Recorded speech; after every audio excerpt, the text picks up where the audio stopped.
नमस्कार दोस्तों। आइए सुनते हैं मालती जोशी की कहानी परिणय।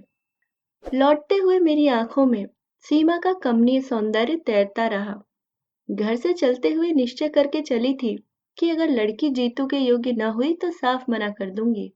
भारी भरकम दहेज के लालच में लड़की की जिंदगी बर्बाद न होने दूंगी। पता नहीं क्यों मन में एक बात बैठ गई थी कि इतने बड़े लोग रिश्ता लेकर आए हैं तो लड़की जरूर ऐसी वैसी होगी। पर सीमा को देखा तो देखती रह गई। खिलता चंपई रंग, तीखे नयन नक्श, घनी केश राशि, सुडौल देह यष्टि, मीन मेख निकालने की जरा भी तो गुंजाइश नहीं थी। लगता था जैसे मेरी कल्पना में रची बसी पुत्रवधू ही साक्षात उतर आई है। आनंद की तरंगों पर झूलते हुए मैंने कनखियों से अपने लाडले की ओर देखा। वह दत्तचित्त होकर गाड़ी चला रहा था। उसका मन कहीं रहा हो, पर नजरें इस समय सड़क पर केंद्रित थी। और ठीक भी तो है। एमजी रोड पर शाम के समय गाड़ी चलाना किसी नट के खेल से कम थोड़े ही है। घर पहुंचते ही मैं उसे कुरेदना चाहती थी, पर उसने मौका ही नहीं दिया। हमें उतार कर सीधा डिस्पेंसरी चला गया। झुंझलाई से मैं कुछ देर गुमसुम बैठी रही। फिर मैंने उसके पापा को ही जा पकड़ा। कहिए, लड़की पसंद आई? मुझसे क्या पूछती हो, अपने लड़के से पूछो। आप अपनी तो कहिए। भाई, लड़की तो A1 है, तो उसके बारे में तो दो राय नहीं हो सकती। बाकी अब उन्हें रिश्ता जच जाए तब है। अरे वाह, रिश्ता न जचा होता तो क्या वे 10 बार हमारे दरवाजे पर आते? कोई हम तो लड़की मांगने नहीं गए थे, मैंने तैश में कहा। सो तो ठीक है भई। और वे चुप हो गए। समझ गई कि रामदास जी के वैभव की चकाचौंध से वे अब तक उबर नहीं पाए हैं। झूठ क्यों बोलूं? विस्मित तो मैं भी हुई थी। जो सोचा था उससे कुछ ज्यादा ही पाया था। और जो था उसका प्रदर्शन करने की भी उन्होंने भरपूर कोशिश की थी। विशाल कोठी, बाहर पंक्तिबद्ध खड़ी तीन तीन गाड़ियां, जिनकी उन्होंने बहुत ही सहज भाव से यह सब बताया था। पर उनका उद्देश्य छिपा न रहा। उनकी संपन्नता पर, ऐश्वर्य पर विस्मय विमुग्ध होते हुए भी मेरे भीतर बैठी अभिमानिनी माँ मुझे बार बार जतला रही थी। देख, तेरे बेटे के लिए कितने बड़े घर का रिश्ता आया है। और तब बेटे की योग्यता के सम्मुख सारा वैभव हे लगने लगा था। एक बात सोच लो, जीतू के पापा कह रहे थे, यह शादी हो गई तो जीतू अपने पास नहीं रह पाएगा, वहीं बंगला बनाकर रहना पड़ेगा। कोई जरूरी है? मैंने तुनक कर कहा। क्या उसके घर द्वार नहीं है जो ससुराल में बसने जाएगा? और मेरे ही क्या 10-5 लड़के हैं जो उसे भेज दूंगी? फिर वह प्लॉट पड़ा रहेगा। मैंने लापरवाही से कहा, न होगा तो एक नर्सिंग होम डाल लेंगे। नर्सिंग होम कम है इंदौर में? बच्चों के लिए तो कोई नहीं है। अपन तो बच्चों का ही बना लेंगे, जिसमें उसने स्पेशलाइजेशन किया है। और बातों ही बातों में मैंने एक तिमंजिले नर्सिंग होम की रूपरेखा बना डाली। नीचे आउटडोर और ऑपरेशन थिएटर, बीच वाली मंजिल पर जनरल वार्ड और सबसे ऊपर स्पेशल कमरे, सामने खुली सी बालकनी। पूरा नक्शा मेरे मन में तैयार था। इंजीनियर होती तो कागज पर उतार कर ही दम लेती। प्रस्तावित नर्सिंग होम के लिए कोई अच्छा सा नाम सोच ही रही थी कि गाड़ी का परिचित हॉर्न सुनाई दिया। अपने लाडले से पूछ तो लो पहले, ये बोले। सपने बाद में बुनती रहना। अपने बचपने पर झेपती सी मैं खाना लगाने उठ गई। खाने के समय में बराबर उसके चेहरे को देखकर टोह लेती रही, पर उसने जरा भी हवा न लगने दी। आखिरकार मुझसे न रहा गया। इनके उठते ही मैंने पूछ लिया, क्यों रे, लड़की कैसी लगी? बिना देखे मैं कैसे बता सकता हूँ? क्या मतलब? फिर सारी शाम तो क्या करता रहा? उनकी मेहमान नवाजी का लुत्फ उठाता रहा। इनकी लंबी चौड़ी बातों से बोर होता रहा। मामा, सारी चमक दमक देखकर यही लगता रहा कि बेकार एमडी किया मैंने। बस पापा एक एजेंसी ले लेते तो। बकवास बंद कर, पहले लड़की के बारे में बता। मामा, कहा तो मैंने कि उसे ठीक से देखा ही नहीं। अव्वल तो वह इतनी देर बाद कमरे में नमूदार हुई और फिर 90 डिग्री का कोण बनाकर बैठ गई। न तो एक बार भी उसने ऊपर देखा, न मुंह से एक शब्द निकाला। मेरे ख्याल में वह या तो भैंगी है या गूंगी है। चुप भी कर, जब देखो उल्टी सीधी बातें करेगा। लड़कियां क्या ऊंट की तरह मुंह उठाए सामने आती हैं?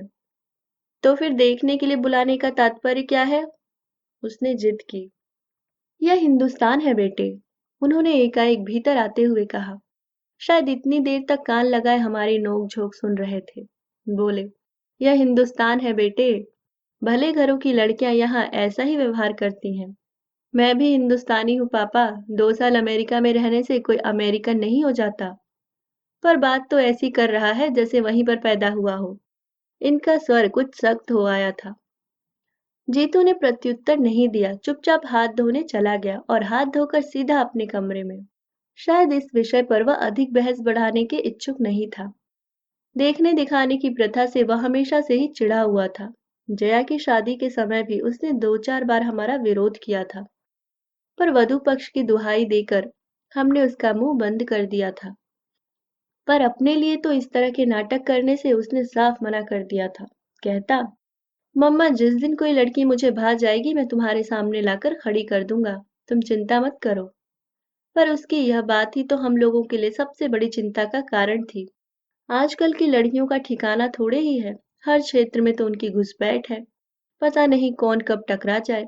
डॉक्टर के लिए तो यह खतरा कुछ ज्यादा ही है, जिसमें जीतू जैसा सुदर्शन व्यक्तित्व तो हर कहीं प्रशंसक बटोर लेता है। इसलिए हम लोग बहुत व्यग्र थे।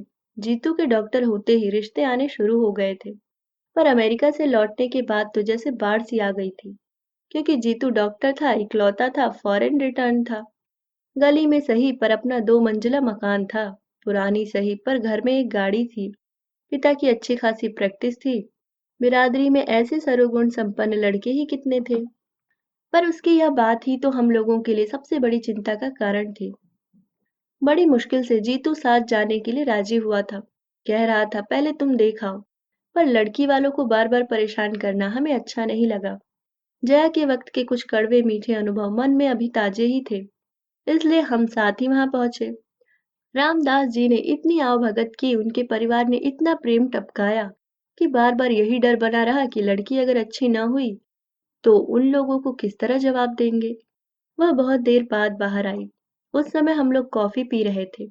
अपनी दोनों भाभियों के बीच चलती हुई वह कमरे में आई थी और एक अस्पष्ट सी नमस्ते के साथ सिर झुकाकर बैठ गई थी। उसकी विनम्रता पर मैं मुग्ध हो गई थी।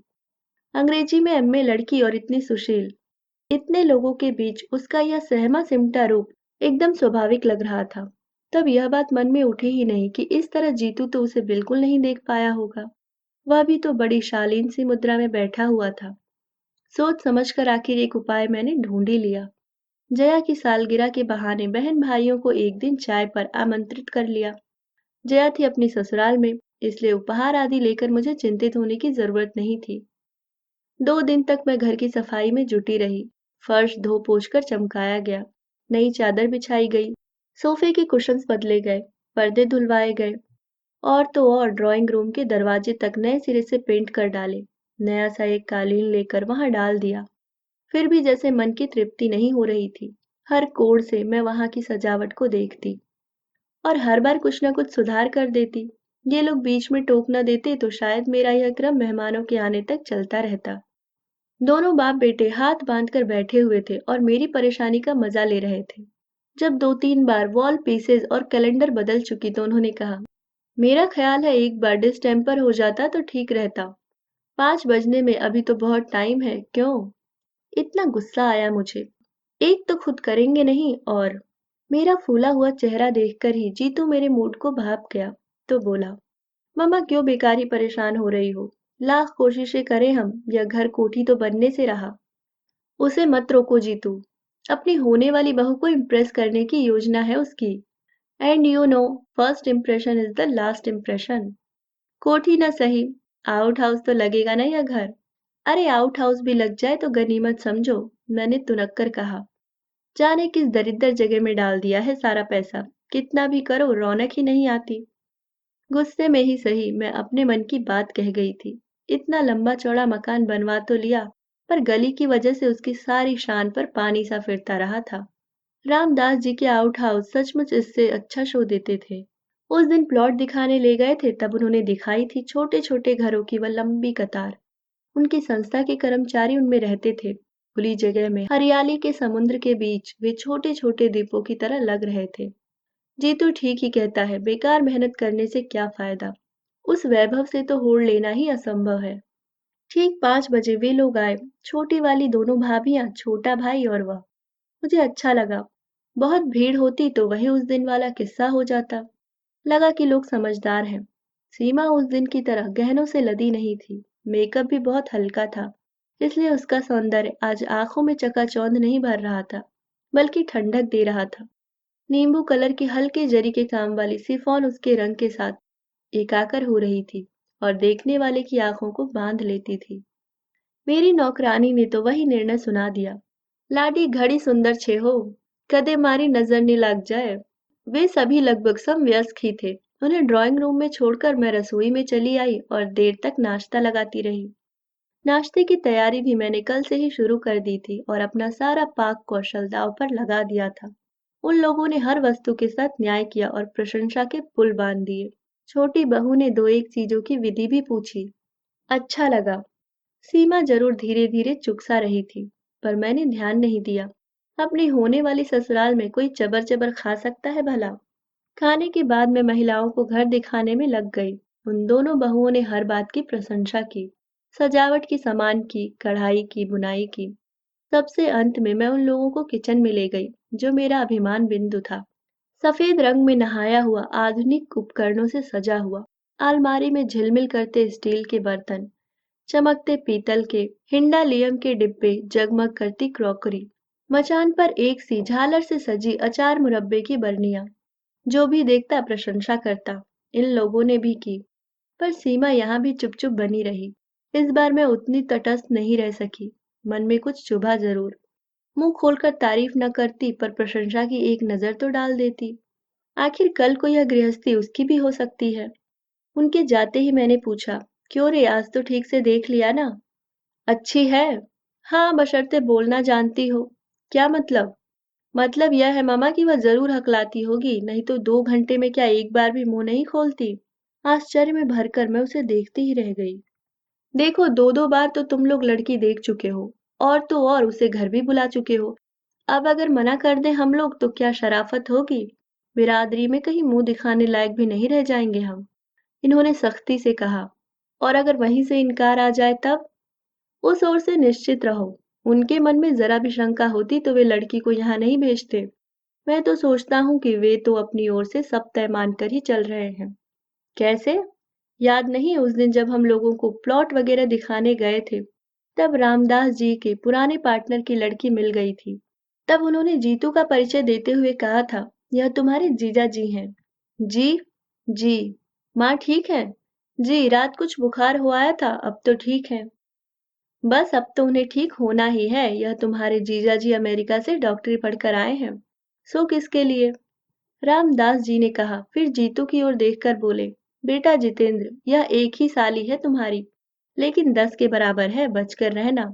उसने कनखियों से जीतू को देखा और शर्माकर मुस्कुरा दी। फिर धीरे से रामदास जी से बोली, ताऊ जी मैं चलूं अब? हाँ बेटे, 10:30 हो रहे हैं, चलो अब, नहीं तो लेट हो जाओगी। उन्होंने प्यार से पीठ थपथपाकर उसे विदा किया। जाने से पहले उसने एक बार फिर हम सबको नमस्कार किया और साइकिल हाथ में लेकर चल पड़ी। कुछ दूर जाने के बाद ही वह उस पर सवार हुई। उसकी विनम्रता पर मुग्ध हो गई मैं। पूछ ही लिया, कौन है यह? बड़ी प्यारी लड़की है। मेरे दोस्त की बेटी है। हम दोनों एक ही दफ्तर में काम करते थे। क्लर्की की बंधी बधाई आमदनी से तंग आकर दोनों ने साथ ही साथ यह बिजनेस शुरू किया था। तब कल्पना भी न थी कि यह इतना अच्छा चल निकलेगा। दुख यही होगा कि जब अच्छे दिन आने को हुए वह चल बसा। अरे, क्या डेथ हो गई? हाँ, एक स्कूटर एक्सीडेंट में वह और अनु से बड़ा लड़का दोनों जाते रहे। तब से माँ बेटी यही है। धंधे में जो शेयर था उसके एवज पे भाभी ने यह मकान मांग लिया है। उसी में रहती हैं। एक प्राइवेट स्कूल में पढ़ाती हैं। पिछले 2 सालों से बीमार चल रही हैं। इसलिए उन लोगों ने अब अनु को लगा लिया है। रिश्तेदार तो होंगे या कोई नहीं? मैंने सहानुभूति से पूछा। हैं क्यों नहीं? पर बहन जी, रिश्ते सब पैसे से बंधे रहते हैं। शंभूनाथ की मृत्यु के बाद उसके पिताजी आकर बहू को, पोती को लिवा ले गए थे, पर इंश्योरेंस के पैसों को लेकर मनमुटाव हो गया। उनकी इच्छा थी कि वह पैसा शंभू की बहन की शादी में लगा दिया जाए। आखिर भाई होता तो कुछ न कुछ देता ही, पर अनु की माँ राजी नहीं हुई। बोली, निपट कंगाल होकर मैं किसके सहारे दिन काटूंगी? 8-10 हजार की मामूली रकम थी, पर एक बेसहारा औरत के लिए तो वही संबल थी, सहारा थी। घर वालों से पैसों का तकाजा भी नहीं किया जा सकता था। कल को अनु की शादी में सब लोग अंगूठा दिखा देते तो। बस तब से यहीं आ गई हैं, तो लौट कर नहीं गई। उन लोगों ने भी कोई सुध ही नहीं ली। उस दिन हम लोग इतनी भीड़ भाड़ इकट्ठी न करके केवल अनु को बुला लेते तो ठीक था। कौन अनु? तुम्हारी इकलौती साली। सीमा के साथ वह आती तो वातावरण जरा खुल जाता। भाई का थोड़ा बहुत लिहाज करना ही पड़ता है। अनु रहती तो सीमा थोड़ी सहज हो जाती। मम्मा, क्या दुनिया में और लड़कियां नहीं हैं? आखिर आप उसी के लिए इतनी व्यग्र क्यों हैं? मना नहीं कर पाएंगे जीतू हम। पापा को यह रिश्ता बहुत भा गया है। पापा को भा गया है वह प्लॉट और दहेज की संभावित राशि। और लड़की, वह भी तो बुरी नहीं है। अच्छा सच बता, क्या तुझे पसंद नहीं है? उसने उत्तर नहीं दिया, केवल मेरी ओर देखा। उसकी आंखों में सीमा का नाम साफ पढ़ा जा सकता था। उस दिन मैं और जीतू पिक्चर देखकर लौट रहे थे। वैसे मैटिनी में अक्सर चली जाती हूँ, पर बहुत दिनों बाद गाइड देखने का संयोग बना था। उसका लोभ मैं संवरण न कर सकी। पिक्चर समाप्त हुई और जैसा कि तय था, हॉल से बाहर निकलते ही मेरे सिर में दर्द होने लगा। जीतू, गाड़ी रोक दो। रास्ते में एक मेडिकल स्टोर नजर आते ही मैंने कहा। क्यों? दवा लेनी है। घर में दो दो डॉक्टर है, पर तुम्हें केमिस्ट के यहाँ गए बिना चैन नहीं आता। उसने गाड़ी रोकते हुए कहा। घर में डॉक्टर है इसलिए तो मुसीबत है, कोई अपने मन की दवा ले ही नहीं सकता। इससे रिएक्शन होता है, इससे हार्ट पर प्रेशर पड़ता है, और भी न जाने क्या क्या। मुनमुनाती हुई मैं उतर पड़ी। वह भी पीछे पीछे चला आया। शायद देखना चाहता था कि मैं कौन सी गोलियां ले रही हूँ। हम लोग स्टोर में घुसे ही थे कि आवाज आई। जीजा जी नमस्ते। चौंक कर देखा, बड़े बड़े नीले फूलों वाला गुलाबी सलवार सूट पहने एक प्यारी सी शौक सी लड़की जीतू से नमस्ते कर रही है। आप? मैंने ठीक से पहचाना नहीं। जीतू ने हकलाते हुए कहा। अरे, इतनी जल्दी भूल गए? श्रीमान जी, मैं अनु हूँ। ओह! एकदम जैसे जीतू को सब कुछ याद आ गया। अपनी इकलौती साली को इतनी जल्दी भूल गए? फिर मेडिकल की पढ़ाई आपने कैसे पूरी की होगी? हमने तो सुना था आप बड़े स्कॉलर हैं। मेडिकल कॉलेज में फैंसी ड्रेस थोड़े ही सिखाया जाता है। उस दिन तो आप सफेद सी साड़ी वाड़ी पहनकर बड़ी सोबर सी लग रही थी। उस दिन स्कूल जा रही थी ना? वहां तो भाई सोबर बनकर ही जाना पड़ता है। तो पढ़ाती भी हैं। हे भगवान, इस देश का क्या होने वाला है? जीतू भी अब मूड में आ गया था। देश की चिंता मत कीजिए जीजा जी। जो बच्चे आपके इलाज से बच जाएंगे वे ही मेरे स्कूल में आएंगे। मैं काउंटर पर खड़ी खड़ी उस नोक झोंक का मजा ले रही थी। जब बिल चुकाकर लौटने लगी तब अनु ने मुझे देखा। नमस्ते आंटी। उसने विनम्रता से सिर झुकाकर कहा और पास आकर खड़ी हो गई। कैसी हो बेटे? माँ कैसी हैं? मैंने औपचारिकता निभाई। माँ का तो आंटी चलता ही रहता है, उन्हीं की दवाइयाँ लेने तो आई हूँ। उसने कंधे पर लटका बैग खोलकर दिखाते हुए कहा। चलो तुम्हें घर छोड़ दें? मैंने दुकान से बाहर निकलते हुए कहा।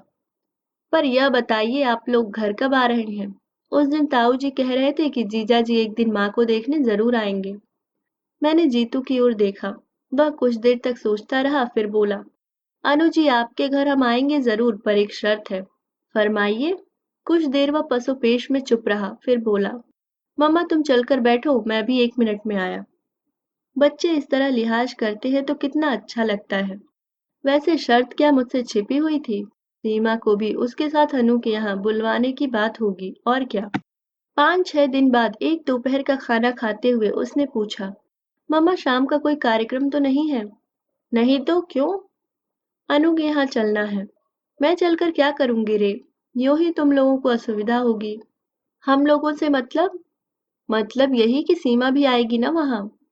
उसके साथ सुबह इंदौर कॉफी में डोसा खा चुका हूँ। यही तय हुआ था। उसने रूखे रूखे अंदाज में कहा था।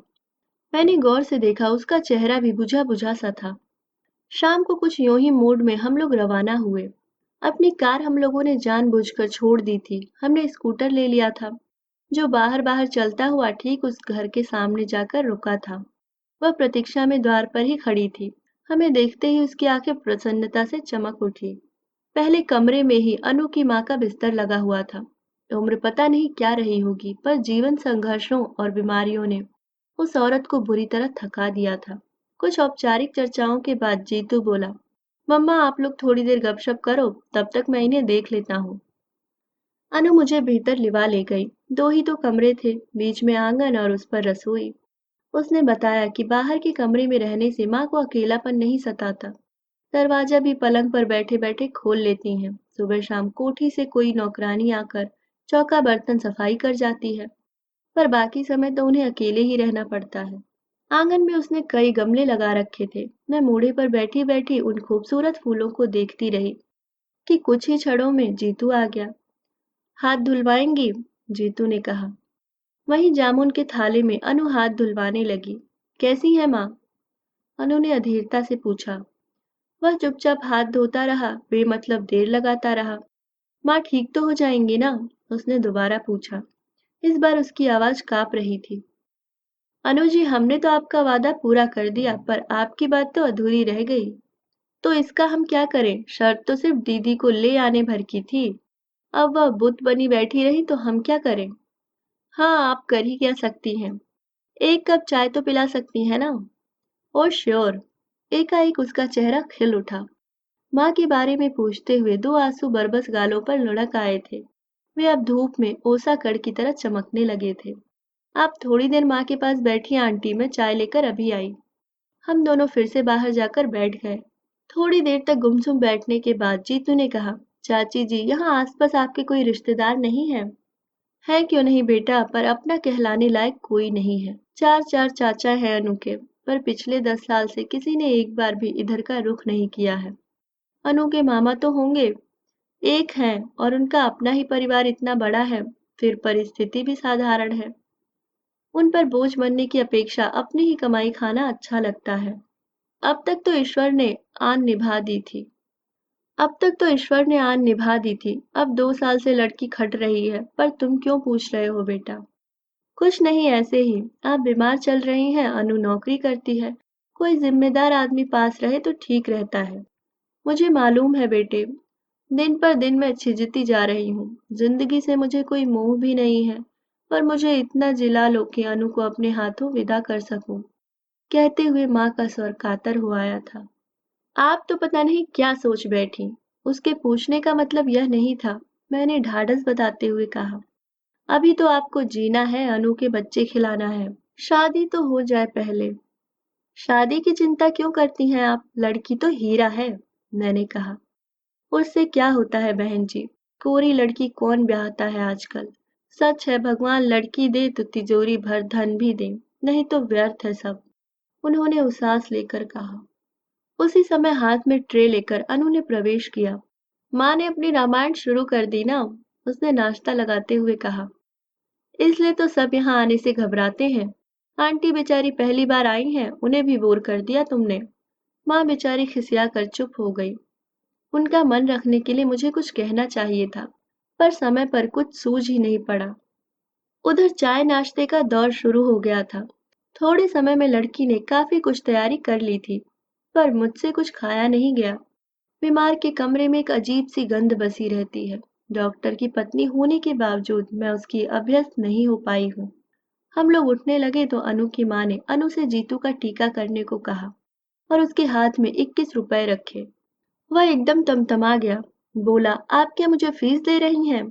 मैं तो घर का आदमी बनकर आया था, डॉक्टर बनकर नहीं। अनु की माँ ने दोनों हाथ माथे से छुआते हुए गिड़गिड़ा कर कहा, फीस नहीं है बेटे, तुम्हारी फीस देने की सामर्थ्य नहीं है मेरी। इस घर के दामाद हो तुम। अनु और सीमा में मैंने कभी फर्क नहीं किया। तुम घर के बड़े दामाद, पहली बार घर आए हो, खाली हाथ कैसे जाने दो? चाहिए तो था कि हम बहन जी का भी कुछ सत्कार करते, पर उतनी सामर्थ्य ही कहाँ है। बस हाथ भर जोड़ लेते हैं। इतना कहते हुए वे हाँफ गई थी।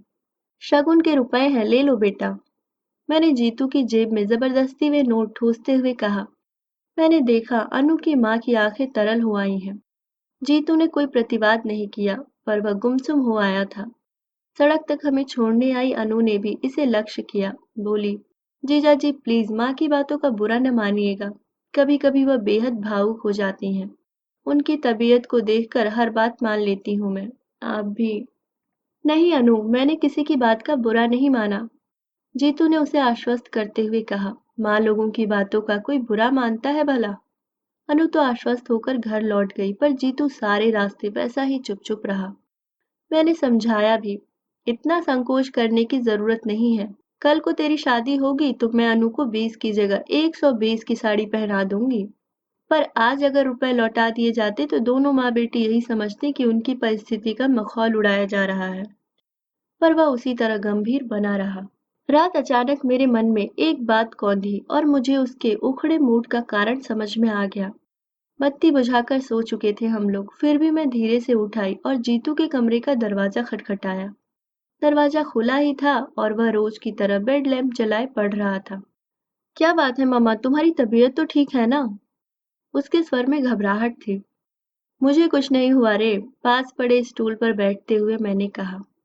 पर मुझे एक बात बता, क्या सचमुच सीमा ने आज तुझसे बात नहीं की? की क्यों नहीं, कम से कम इतना तो साबित हो ही गया कि वह गूंगी नहीं है और हकलाती भी नहीं। मजाक रहने दे, मुझे ठीक से बता।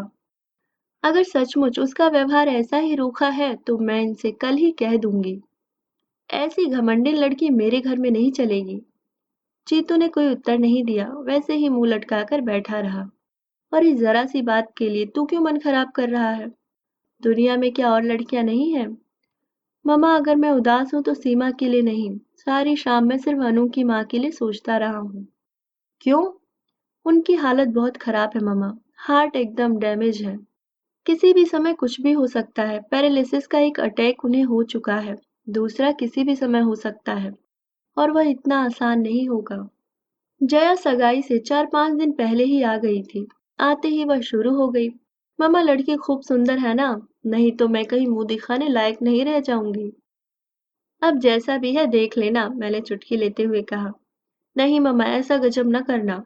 अपने यहाँ इतने रिश्ते में लौटा चुकी हूँ, सबसे कह रखा है एक ही बहू आएगी घर में, तो वह ऐसी वैसी नहीं चलेगी।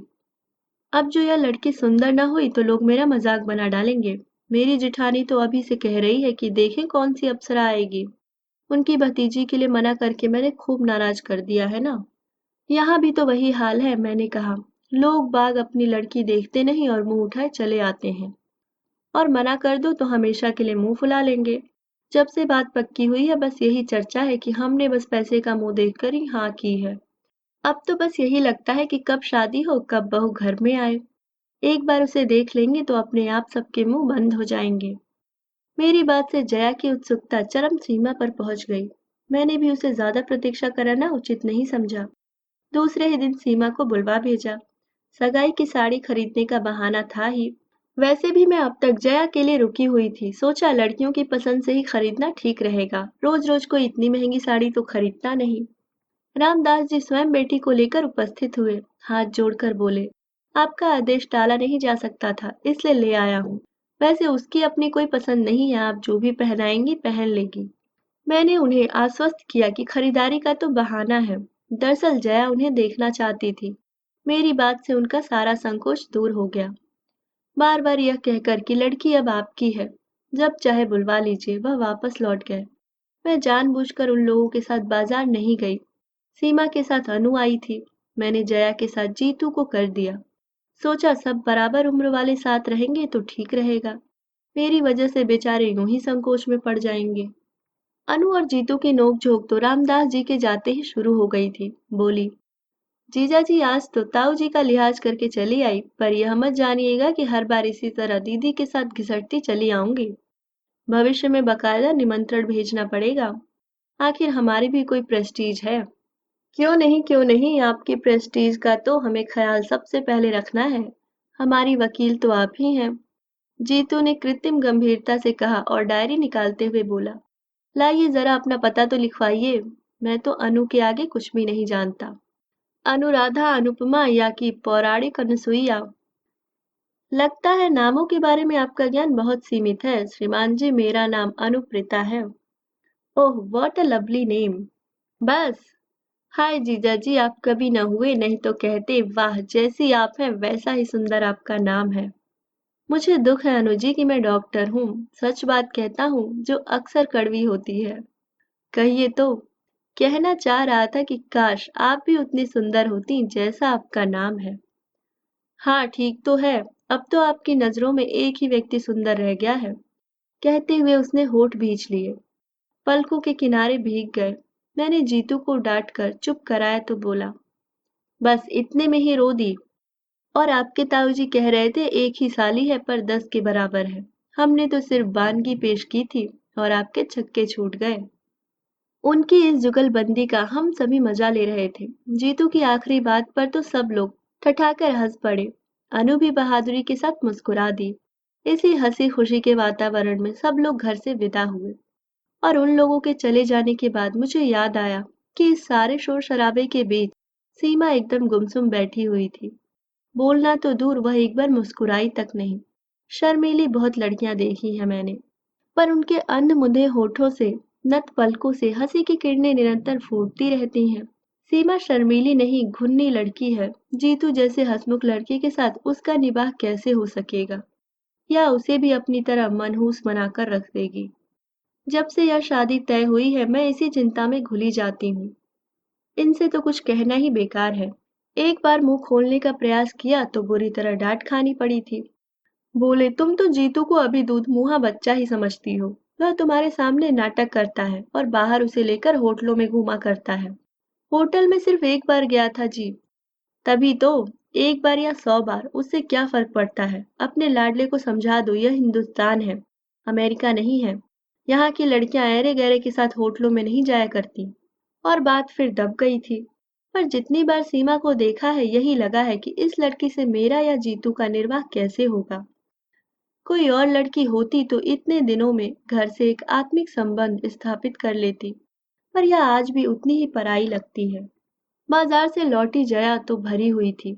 साड़ी का डिब्बा मेरे सामने पटक कर बोली, लो देख लो, पूरे 700 की साड़ी है। पर महारानी ऐसे मुंह बनाती थी जैसे उनके लिए छीट खरीदी हो। मैंने डिब्बा खोलकर देखा। रानी कलर की बनारसी रेशम जरी की बूटियों से झिलमिल कर रही थी। उसे पसंद नहीं आई? मैंने अधीर होकर पूछा। अरे मुंह खोलकर कहे तब ना, मूर्ति की तरह कोने में बैठी रही। हाथ लगाना तो दूर, एक बार आंख उठाकर नहीं देखी। वह तो वह सिलबिल थी साथ में तो ठीक रहा, उसी की मदद से चुनाव कर डाला। मेरा मन एकदम बुझ गया। माना कि बड़े घर की लड़की है, बनारसी साड़ी उसके लिए अनोखी चीज नहीं है। पर सगाई की साड़ी के साथ तो एक भावात्मक संबंध होता है। मुंह से कुछ न कहे कोई तो आंखों से ही बहुत कुछ कहा जा सकता है। कम से कम जया का मन तो रह जाता। वह तो इतनी आहत होकर लौटी कि बहू की रूप चर्चा उसके सामने व्यर्थ ही है। मुझे यही तो डर लगता है रे, मैंने कहा। अजीब घुन्नी लड़की है, जीतू के साथ पता नहीं कैसे निभेगी। घुन्नी नहीं है ममा, घमंडी है। तुम तो अब अपनी चिंता करो। जीतू के लिए परेशान होने की जरूरत नहीं है, उनकी तो खूब घुट रही है। अभी आते आते भी उसने एक चिट्ठी चुपके से पकड़ाई है, मैंने साफ देखा है। जया की बात ने सचमुच चौंका दिया मुझे। सोचा, ये ठीक ही कहते हैं। जीतू यूं ही मेरे सामने नाटक करता होगा, मैं भी तो पागलों की तरह उसके पीछे पड़ जाती हूँ। सीमा ने क्या बात की, कैसे की, बेचारा जवाब दे भी तो क्या। कुछ भी हो, मन से एक बोझ तो उतर ही गया। सारी तैयारी करते कराते रात के 12 बज गए। दूसरे दिन ये लोग ओली डालते जा रहे थे। इतने बड़े घर में संबंध होने जा रहा था। पहली बार हम लोग कुछ लेकर जा रहे थे, पर जैसे सारी चिंता मेरे ही सिर थी और कोई मेरा हाथ बटाने नहीं आ रहा था। जीतू का तो खैर प्रश्न ही नहीं था। जया मुंह फुलाकर बैठ गई थी। उसे सीमा जरा भी अच्छी नहीं लगी थी। कल जीतू ने चिढ़ा दिया था कि सीमा के आ जाने से दीदी का सौंदर्य तेज थोड़ा फीका पड़ जाएगा। इसी से वह नाराज है। बात हंसी मजाक में ही टल जानी थी, पर जया बहुत बुरा मान गई थी। उसकी ओर से किसी सहायता की आशा करना ही व्यर्थ था। सबसे ज्यादा रोष तो मुझे उनके पापा पर आ रहा था। एक बार भी उन्होंने सारा सामान नहीं देखा, न पूछताछ की। मैं बिस्तर पर गई तब वह बड़े मजे से खर्राटे भर रहे थे। इतना ताव आया मुझे, उन्हें झकझोर कर जगाया मैंने और पूछा, सुनो, सुबह जमाई साहब को लेने स्टेशन कौन जा रहा है? ठीक से तय कर लो, नहीं तो समय पर कोई नहीं पहुंचेगा। कोई नहीं जा रहा है, उन्होंने अलसाए स्वर में कहा। क्यों? क्योंकि वे नहीं आ रहे। क्यों, आपको कैसे पता चला? क्योंकि मैंने ही उन्हें फोन पर मना किया है। अरे क्यों? क्योंकि कल का प्रोग्राम कैंसिल हो गया है। क्यों? रामदास जी को हार्ट अटैक हो गया है। हाय राम, क्यों? क्योंकि उनकी लड़की अपने फुफेरे भाई के साथ भाग गई है। क्यों? वह एकदम झल्लाकर उठ बैठे। तुम्हारी इस क्यों का कहीं अंत भी होगा? लड़कियां किसी के साथ क्यों भाग जाती हैं? क्या यह भी मुझे बताना होगा? खिसियाकर चुप हो गई मैं। सच तो पागलों की तरह प्रश्न पर प्रश्न किए जा रही हूँ। कम से कम इनकी मनःस्थिति का तो ख्याल किया होता। शाम से अनमने हैं बेचारे, पर मुझे अपनी व्यस्तता के बीच ध्यान ही नहीं आया। इस कांड की तो मैंने कल्पना भी न की थी। मन इतना बौखला गया था कि अनचाहे मुंह से निकल गया। अब क्या मिठाई बांटो? वह गुर्राए। तुम दोनों माँ बेटो तो शुरू से ही मीन मेख निकाल रहे थे ना। अब तुम्हारे मन की हो गई। घर आई लक्ष्मी दरवाजे से ही लौट गई। खूब आनंद मनाओ अब।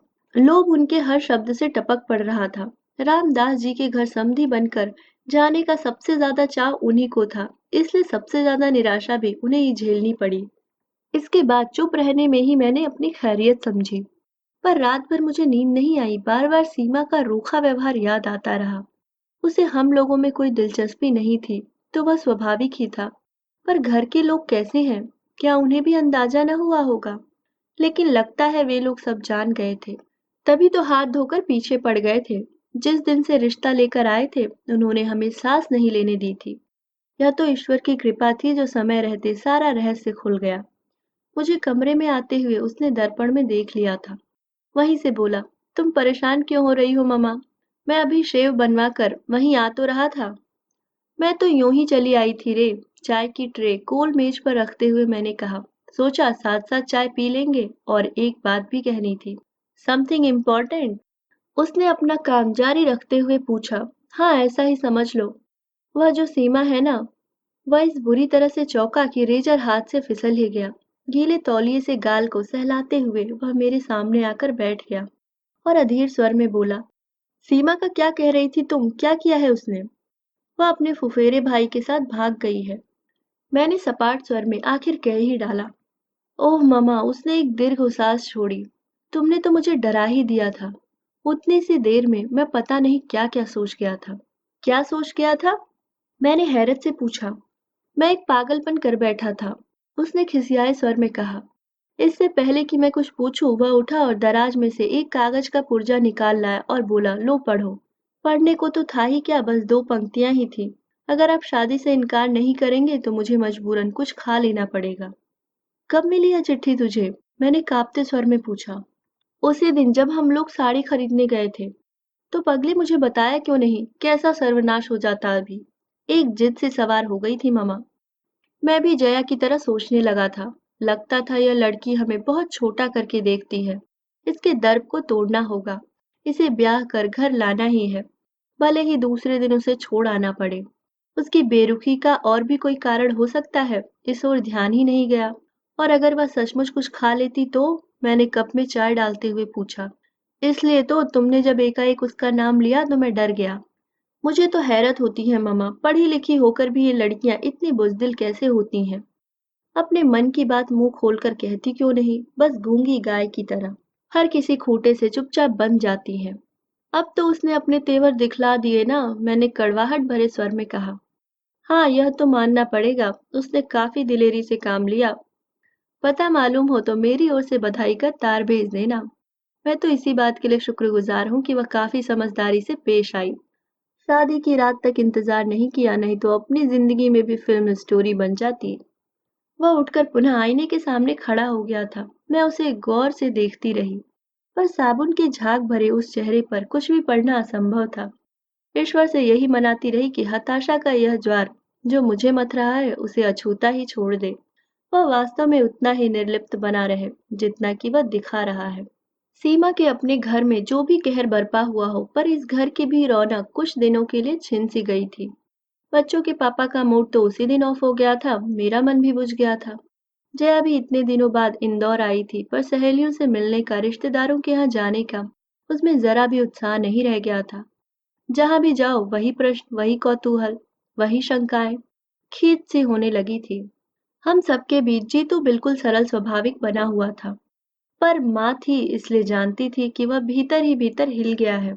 उसके ठहाके बेजान होते जा रहे हैं। दीदी के साथ उसकी नोक झोंक में कोई दम नहीं रहा। जया के बच्चों के साथ चल रही उसकी छेड़खानी भी मात्र एक दिखावा है। और फिर जया ने एकदम घर लौटने का फैसला कर लिया। उसे रोकने में कोई तुक भी नहीं था। बाहरी मन से मैंने विदा की तैयारियां शुरू कर दी। कैसे उत्साह से आई थी बेचारी और अब कैसी मन स्थिति में लौट रही है। पर लड़की बहुत समझदार है। बोली, मम्मा हम तो सबको यही बताएंगे कि लड़की के पिता अचानक बीमार हो गए थे, इसी से काम रुक गया है। आप लोग अपने से कुछ लिखना नहीं। उसकी सूझबूझ देखकर दंग रह गई मैं। सच, लड़कियों को मैके की प्रतिष्ठा का कितना ख्याल रहता है। कुलियों के सिर पर सामान लदवा कर हमने प्लेटफॉर्म पर पैर दिया ही था कि आवाज आई, नमस्ते दीदी। नमस्ते आंटी। नमस्ते जी। मैंने चौंक कर देखा, यूनिफॉर्म की साड़ी पहने बच्चों के एक झुंड से घिरी अनु खड़ी है। आज जा रही हैं दीदी? उसने पूछा। पर उत्तर की कौन कहे, दोनों भाई बहनों ने उसकी ओर देखा तक नहीं। सीधे मुंह उठाए थ्री व्हीलर की तरफ चले गए। बेचारी का इतना सा मुंह निकल आया। मुझे दया हुआ ही। वैसे भी पीछे से घिसट रही थी मैं। पास जाकर पूछा, कैसी हो अनु, माँ ठीक है? माँ ठीक नहीं है आंटी, परसों से बुखार में पड़ी हैं। उसने उदास स्वर में कहा। तो छुट्टी क्यों नहीं लेती? रोज रोज छुट्टी कौन देता है आंटी, फिर यह तो जनवरी का महीना है। रोज ही बच्चों को लेकर किसी न किसी स्कूल में जाना पड़ता है। प्रतियोगिताएं जो चल रही हैं, आज भी वहीं जा रही हूँ। घर पर मेहरी को बिठाकर आई हूँ। ट्रेन ने शायद सिग्नल दे दिया था। प्लेटफॉर्म पर गहमा गहमी एकदम बढ़ गई। उसी शोर शराबे में अनु की आवाज भी खो गई और अनु भी। जया को ढूंढते हुए मैं भी भीड़ को चीरती चल पड़ी। लौटते समय मैंने जीतू से पूछा, अनु से बात क्यों नहीं की तूने? उस बेचारी का क्या दोष है? दोष किसी का भी हो मम्मा, सजा तो सभी को भुगतनी पड़ती है। उसके स्वर से चौंक कर मैंने देखा, व्यथा से या रोष से। उसका चेहरा काला पड़ गया था। मैंने ठीक ही समझा था, लड़का भीतर ही भीतर हिल गया था। और फिर एक बार रिश्तों की बाढ़ सी आ गई। खबर फैलते देर ही कितनी लगती है। फिर शुरू हो गई बरसात फोटो और जन्म कुंडलियों की। सुबह शाम दरवाजे पर परिचित अपरिचित चेहरों की भीड़ जुटने लगी। बढ़ चढ़कर दहेज के आकर्षक प्रस्ताव सामने आने लगे। एक समय था जब इन सारी बातों से मुझे बड़ी खुशी होती थी। लड़की की माँ होने का गौरव जैसे मन में समाता नहीं था। पर अब तो जैसे कोफ्त सी होने लगी है। लगता जैसे मेरा लड़का नीलाम पर चढ़ रहा है। जिसकी बोली सबसे ऊंची लगेगी उसी को मिलेगा। लाख बार समझाया कि अभी हम लोग कुछ कहने सुनने की स्थिति में नहीं हैं। हमें कुछ समझने का मौका दीजिए। पर लोग इसे भी वर पक्ष की एक अदा ही समझते। फिर से मनुहार शुरू हो जाती। हम लोग तो जैसे तैसे मान भी जाते। पर जीतू को लड़की दिखाने ले जाना एक टेढ़ी खीर थी। जनता के पास इस समस्या का भी हल था। लोग किसी न किसी बहाने लड़कियों को लेकर घर आने लगे। बाजार में, मंदिर में या सिनेमा हॉल में योजनाबद्ध तरीकों से लड़कियों का प्रदर्शन होने लगा। जीतू तो एकदम बौखला गया। बोला, मम्मा तुम सब लोग मिलकर मुझे पागल बना दोगे। भगवान के लिए मेरा पीछा छोड़ दो। जिस दिन कोई लड़की मन की मिल जाएगी मैं तुम्हारे सामने लाकर खड़ी कर दूंगा, बस। अब लड़कियां क्या सड़कों पर पड़ी मिल जाती हैं? पर उससे उलझे कौन? गोमती भाभी के चाचा जी एक बहुत अच्छा प्रस्ताव लेकर आए थे। अच्छा खानदान था, खाते पीते लोग थे। लड़की सुंदर थी और डॉक्टर थी। जीतू मेडिको पत्नी के पक्ष में कभी भी नहीं था। पर लड़की के पिता ने कहा, डिग्री ले ली है, आप चाहेंगे तो नौकरी करेगी, नहीं तो घर गृहस्थी में भी उसे बहुत रुचि है। जितेंद्र जी चाहेंगे तो घर पर ही छोटी मोटी डिस्पेंसरी खोल लेगी। वैसे उसका कोई आग्रह नहीं है, आप लोग जैसा चाहेंगे। मैंने भी सोचा ठीक तो है, कल को जीतू की प्रैक्टिस अच्छी चल निकली तो डॉक्टर पत्नी वरदान ही सिद्ध होगी। हुनर तो तिजोरी में रखे धन की तरह होता है, जब चाह काम ले लिया। उन दिनों वह यशवंत राव अस्पताल में हाउस जॉब कर रही थी। तय हुआ कि उसे वहीं चलकर देखा जाए। जीतू से तो साफ साफ कहना व्यर्थ ही था। मैंने बहाना बनाया, छठी मंजिल पर अमुक चाची बीमार पड़ी हैं, उनका मोतियाबिंद का ऑपरेशन हुआ है, तो साथ चला चलेगा तो थोड़ी लिफ्ट की सुविधा मिल जाएगी। वह मना नहीं कर सकेगा, जानती थी। अस्पताल के विशाल पोर्ट में स्कूटर टिकाया ही था कि देखा सीढ़ियों पर एक परिचित आकृति हथेलियों में चेहरा छिपाए सिसक रही है। अनु क्या हुआ? हम दोनों के मुंह से एक साथ निकला। उसने अपना आंसू से भीगा चेहरा उठाकर हमारी ओर देखा और पास चली आई। बोली, जीजाजी माँ बहुत बीमार है। उस दिन स्टेशन पर जीजाजी कहते हुए उसकी जबान लड़खड़ा गई थी। पर आज उसे इसका होश नहीं रहा था। उसकी माँ सचमुच बीमार थी। क्या हुआ माँ को? पता नहीं, परसों से यहाँ ले आए हैं, तब से उन्होंने एक बार भी आँख नहीं खोली है। कौन से नंबर में है? चलो देखते हैं। यही इंटेंसिव में है। पर वहाँ किसी को भीतर जाने थोड़े ही दे रहे हैं। ताई जी, भाई साहब, मामा जी, सब बाहर ही बेंचों पर बैठे हैं। मुझसे तो वहाँ बैठा नहीं जाता। रुलाई सी छूटने लगती है। जीजा जी, आप तो डॉक्टर हैं, आपको तो जाने देंगे ना? उसने अधीरता से पूछा। मामा जी आए हैं? जीतू ने पूछा। हाँ, कल शाम ही आए हैं। उन्हें तार दे दिया था ना।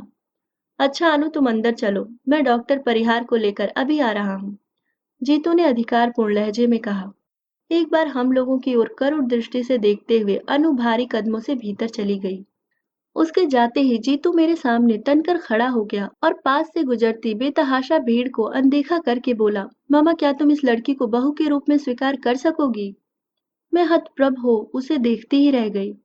यह मत सोचना मम्मा कि मैं भावावेश में आकर इतनी बड़ी बात कह बैठा हूँ। पिछले कई दिनों से यह बात मेरे मन में घुमड़ रही है, पर मैं व्यक्त नहीं कर पा रहा था। पर अब तो सोच विचार के लिए समय ही न रहा। बोलो ना मम्मा प्लीज। पर बेटे, ये बात हड़बड़ी में तय नहीं की जाती। मैंने कहना चाहा तो वह फौरन मेरी बात काट कर बोला, कहा न मैंने, अब सोच विचार के लिए समय नहीं रहा। मुझे मालूम है अपने इकलौते बेटे की शादी के लिए तुम्हारे मन में ढेर सारे अरमान हैं, पर ममा भीतर जो दम तोड़ रही है वह भी एक माँ है। उसने भी अपनी इकलौती बेटी के लिए कई सपने सजोए होंगे। उन सपनों के लिए वह जिंदगी भर अपनों से, परिस्थितियों से लोहा लेती रही। अब तो शायद वह कुछ भी कहने सुनने के परे चली गई है। पर अगर एक क्षण को भी उनकी चेतना लौट आए तो मैं उन्हें आश्वस्त करना चाहता हूँ, मैं उन्हें यहाँ से खाली हाथ नहीं जाने दूंगा। पर ममा, इसके लिए मुझे तुम्हारी आज्ञा चाहिए। दोगी ना? उसकी बात पूरी न हो पाई थी कि अनु बदहवास सी दौड़ती आई और बोली, जीजा जी जल्दी चलिए ना प्लीज, माँ को देखिए वे लोग क्या कह रहे हैं। पल भर को हम दोनों जैसे काट हो गए। मैंने ही किसी तरह अपने को समेटा और कहा, जीतू तुम अंदर जाकर देखो, अनु की चिंता मत करो, वह मेरे पास है, हमेशा रहेगी। और सुबकती हुई अनु को मैंने अपने अंक में भर लिया।